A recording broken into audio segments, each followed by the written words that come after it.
আসসালামু আলাইকুম, welcome back to my channel Zakia's cooking blog থেকে আরও একটি নতুন রেসিপি দেখার জন্য সবাইকে স্বাগতম। সবাই কেমন আছো? আশা করছি অনেক ভালো আছো। আজকে আমি তোমাদের সাথে শেয়ার করব দারুণ একটা মজার এবং ইউনিক নাস্তার রেসিপি। সচরাচর আমরা যা ফেলে দেই তা দিয়েই তৈরি এই খাবারটি, জালি কুমড়ার খোসা। জালি কুমড়া তো আমরা সবাই রান্না করে খাই, কিন্তু এর খোসাটা অনেকেই ফেলে দেন। অথচ এই খোসা দিয়ে চমৎকার কুরকুরে আর সুস্বাদু নাস্তা তৈরি করা যায়, যা খেলে কেউ বিশ্বাসই করবে না এটা কিসের খোসা দিয়ে তৈরি। তো বন্ধুরা, এই সহজ রেসিপিটা দেখতে অবশ্যই একটা লাইক দিবে। আর চলো এই রেসিপিটা কিভাবে তৈরি করি দেখা যাক। এখানে একদম কচি জালি একটা কুমড়া নিয়েছি, আর আমি হাত দিয়ে দেখেই বুঝতে পেরেছো কতটা কচি জালি কুমড়াটা। তো উপর থেকে যে খোসাগুলো আছে সেগুলো আমি পাতলা করে সবুজ যে আবরণটা আছে ছাড়িয়ে নিচ্ছি।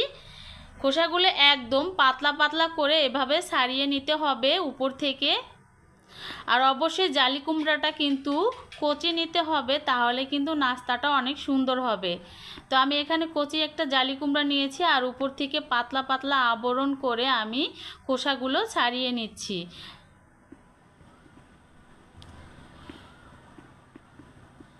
আর এই খোসা কিন্তু আমরা ফেলে দেই। এই খোসা দিয়ে যে এত মজাদার একটা নাস্তা তৈরি করা যায়, না বানালে বুঝতেই পারবে না। তো দেখো, আমি কিন্তু জালি কুমড়াটা উপর থেকে খোসা ছাড়ানোর আগে ভালোভাবে পরিষ্কার পানি দিয়ে ধুয়ে নিয়েছিলাম। তারপরে আবারও খোসাগুলো ভালোভাবে নর্মাল পানি দিয়ে ধুয়ে নিয়েছি। তারপরে লবণ মাখিয়ে 10 মিনিটের মতো রেস্টে রেখে দিব। আর এদিকে অফ ক্যামেরায় কিন্তু অনেকগুলো আলু সেদ্ধ করে নিয়েছি, সাথে একটা ডিম নিয়েছি। তো ডিমটা অপশনাল, তোমরা চাইলে দিতে পারো, আবার নাও দিতে পারো। ডিমটা দিলে অনেক স্বাদ হবে এই নাস্তাটা তৈরি করলে।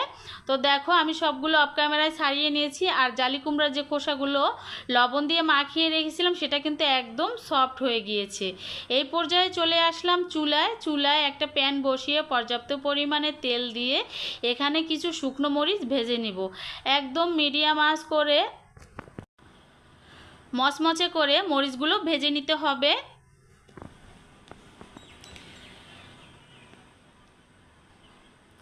তো নেড়ে চেড়ে মরিচগুলো ভেজে নিচ্ছি।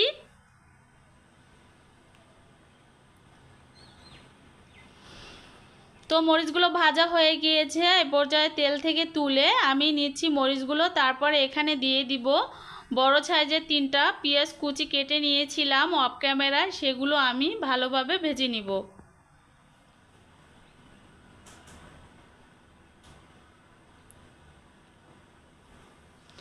এই নাস্তাটা দেখতে যেরকম সুন্দর, খেতেও কিন্তু অনেক মজাদার।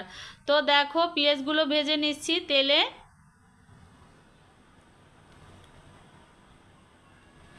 যারা নতুন কিছু খেতে চাও, সব সময় একই রকমের পুরি সিঙ্গারা খেয়ে বোর হয়ে গিয়েছো, তারা কিন্তু এই নাস্তাটা ট্রাই করতে পারো।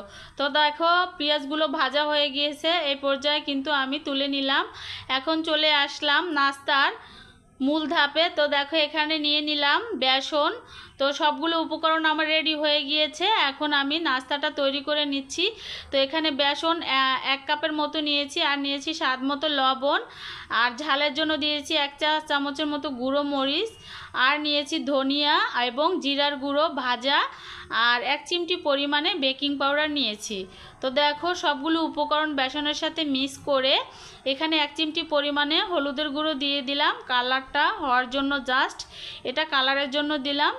আর এখন নর্মাল পানি একটু একটু করে আমি সুন্দর একটা ব্যাটার তৈরি করে নিব। তো একটা হ্যান্ড উইচের সাহায্যে ব্যাটারটা আমি তৈরি করে নিচ্ছি। একদম পাতলাও না, একদম ঘনও না। তো আমরা সাধারণত যেরকম আলুর চপ বেগুনের চপ তৈরি করি ওরকম করেই ব্যাটারটা তৈরি করে নিচ্ছি। তো অল্প অল্প করে পানি দিয়ে ব্যাটারটা তৈরি করে নিলাম। এই পর্যায়ে আমি যে ডিমটা সেদ্ধ করে নিয়েছিলাম সেই ডিমটা কিন্তু গ্রেটারের সাহায্যে আমি একদম গ্রেট করে নিব। তো ডিমটা কিন্তু কেটে নিয়েছি। আর নাস্তাটা তৈরি করার জন্য এখানে আমি বড় সাইজের 3টা আলু নিয়েছি। তো এখানে কিন্তু অনেকগুলো আলু নিয়েছিলাম সেদ্ধ করে। তো আমি এখানে 3টা আলু দিয়ে এই নাস্তাটা তৈরি করব। আর মরিচ এবং পেঁয়াজগুলোর সাথে আলুগুলো ভালোভাবে মেখে নিব, মানে জাস্ট একটা ভর্তার মতো তৈরি করে নিব। তো একদম মিহি করে ভর্তাটা তৈরি করে নিতে হবে। আমি কিন্তু হাতের সাহায্যে তৈরি করে নিচ্ছি, তোমরা চাইলে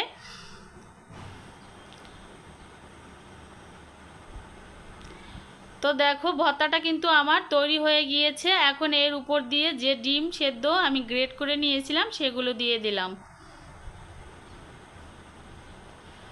তো সবগুলো কিন্তু একসাথে মিক্স করে সুন্দর একটা ভর্তা লোভনীয় তৈরি করে নিলাম। ভর্তাটা কিন্তু অনেক টেস্ট হয়েছিল। তো লবণটা ঠিকঠাক হয়েছে কিনা একটু দেখে নিলাম। তো দেখো একটা কিন্তু আমার তৈরি হয়ে গেল। আর আমি পরবর্তীগুলো তোমাদেরকে দেখাচ্ছি কিভাবে তৈরি করে নিয়েছি এই মজার নাস্তাটা। তো দেখো এখানে কিন্তু জালি কুমড়োর খোসাগুলো লম্বা লম্বা করে টান টান করে উপর দিয়ে আলুর যে পুরগুলো তৈরি করে নিয়েছিলাম সেটা উপর দিয়ে এভাবে দিয়ে দিলাম একটু একটু করে। একদম সহজ এই নাস্তাটা তৈরি করতে। তারপরে আলু দেওয়ার পরে আবারও একটা খোসা উপর দিয়ে বিছিয়ে দিলাম।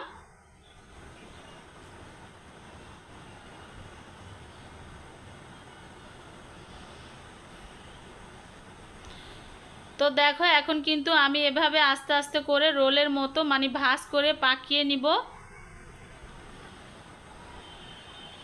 তো একটু চেপে চেপে এরকম আটকে দিতে হবে। তো আমার আরও দুটো নাস্তা তৈরি হয়ে গেল। এরকম করে আমি সবগুলো নাস্তা তৈরি করে নিব।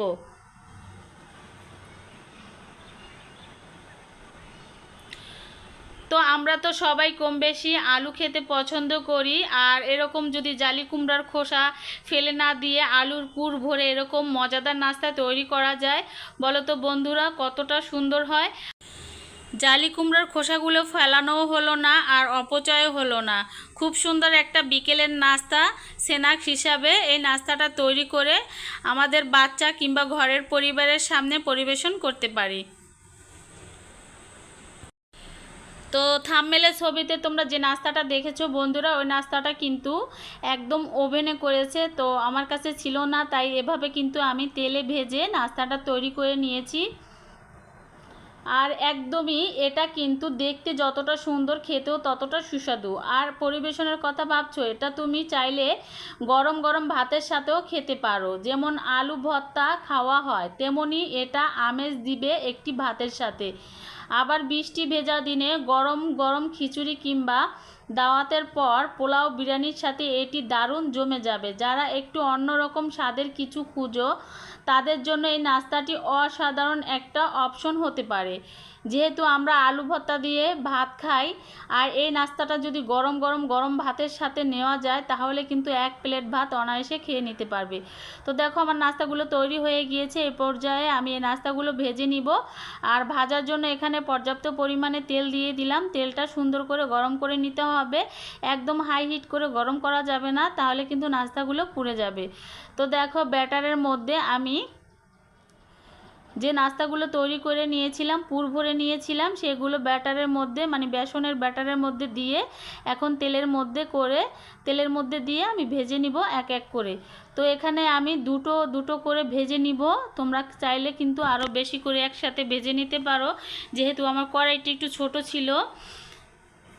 তো উপর দিয়ে একটু তেল প্রেস করে দিব যাতে উপরটা একটু ফুলকো ফুলকো হয়, তাড়াতাড়ি ভাজা হয়ে যায়। আর যখন ভাজবো তখন কিন্তু অবশ্যই মিডিয়াম আঁচ করে ভেজে নিতে হবে, হাই হিট করে ভাজা যাবে না।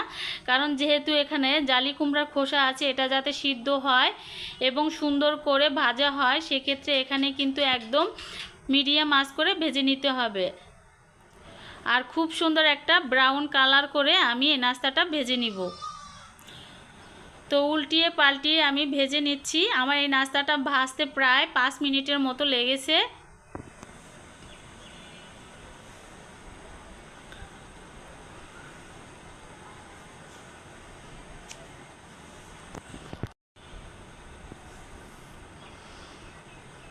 তো দেখো কিছুক্ষণ পর পর উল্টিয়ে পাল্টিয়ে কিন্তু আমি ভেজে নিচ্ছি। একদম উপরটা মচমচে একদম ক্রিস্পি হয়েছে আর ভিতরটা একদম সফট। তো আমি ভাজা হয়ে গিয়েছে, এখন আমি তেল ঝরিয়ে সুন্দর করে একটা প্লেটের মধ্যে তুলে নিচ্ছি। আর বাকি নাস্তাগুলো এরকম সেম করে আমি দুটো দুটো করে ভেজে নিলাম। খুবই অপূর্ব দেখতে লাগছে, মুখে দিলেই মুখে দিলেই কিন্তু একদম মিলে যাবে। উপরটা দেখতে মচমচে আর ভেতরটা দিক আলু আর ডিমের সংমিশ্রণ, খুবই নরম। জালি কুমড়া খোসা কোনো তেতো ভাব বা খারাপ স্বাদ একদমই নেই। মনে হচ্ছে এই নাস্তাটা সব কিছুর সাথে হিট হবে। ভাতের সাথে তো চলবে, আবার এমনিতে টিফিন বা বিকেলের নাস্তা এটা দারুণ। তোমরা চাইলে এটা কিন্তু সসের সাথেও পরিবেশন করতে পারো। তো আমি কিন্তু এটা সসের সাথে পরিবেশন করে নিলাম। তো বন্ধুরা, জালি কুমড়ার এই নাস্তার রেসিপিটা তোমাদের কাছে কেমন লাগলো অবশ্যই কমেন্টের মাধ্যমে জানাবে। যদি ভালো লাগে অবশ্যই লাইক দিবে, শেয়ার করবে, আর নতুন যারা বন্ধুরা আছো আমার চ্যানেলটি সাবস্ক্রাইব করে আমার পাশে থাকবে। আজ এই পর্যন্তই। আল্লাহ হাফেজ। আসসালামু আলাইকুম।